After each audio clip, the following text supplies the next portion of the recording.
Hello అందరికీ. ఇవైతే tomato juice ఉంటుంది గదా! ఆ ప్యాకెట్స్ అండి.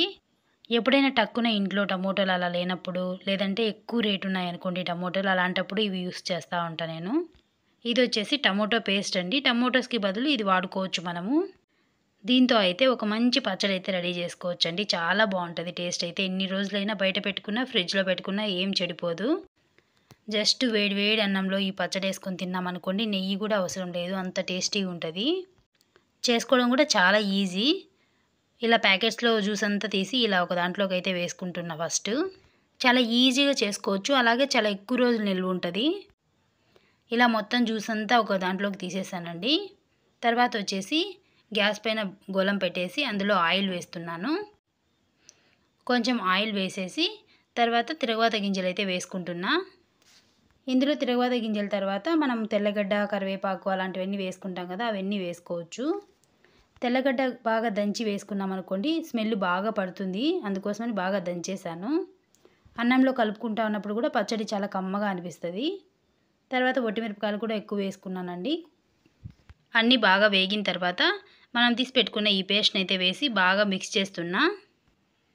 ఇది మొత్తం బాగా మిక్స్ చేసి జస్ట్ ఒక నిమిషం బాగా మగ్గనివ్వాలండి. మూత పెట్టేస్తే ఒక నిమిషం పాటు బాగా మగ్గుతుంది.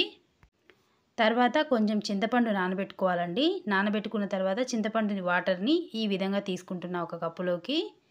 దీన్ని మొత్తాన్ని ఇందులో మిక్స్ చేస్తున్నానండి. ఈ వాటర్ అంతా వేసి మొత్తం బాగా మిక్స్ చేసేసుకోవాలి.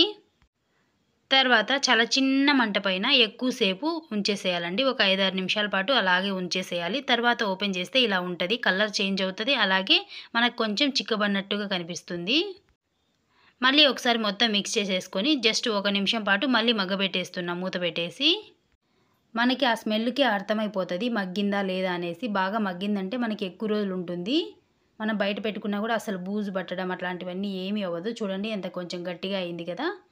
ఈ విధంగా ఉంటుంది. తర్వాతొచ్చేసి మనం ఏదైనా ఒక డబ్బాలోకి తీసేసుకొని పెట్టుకున్నామంటే ఎన్ని రోజులైనా యూజ్ చేసుకోవచ్చండి. నెల, 2 నెలలు కూడా ఏం చెడిపోదు. ఇలా ఒకసారి చేసి పెట్టుకున్నామనుకో మనకి బాగా ఉపయోగపడుతది. ఏదైనా కర్రీస్ అలా లేనప్పుడు టక్కున ఎలా బయటికి అట్లా వెళ్తా ఉన్నప్పుడు అలా తినడానికైనా చాలా బాగా యూజ్ అవుతది. పచ్చి వాసనలాగా అలా అంతా ఏం రాదండి. మంచి స్మెల్ వస్తా ఉంటది. కమ్మగా అసలు నెయ్యి గూడా అవసరం ఉండదు. అంత టేస్టీగా ఉంటది. ఫ్రిడ్జ్‌లో పెట్టారంటే ఎన్ని మంత్స్ అయినా అస్సలు చెడిపోదు. అదే బయటైతే కూడా ఒక నెల, 2 నెలలు సరిపోతుంది.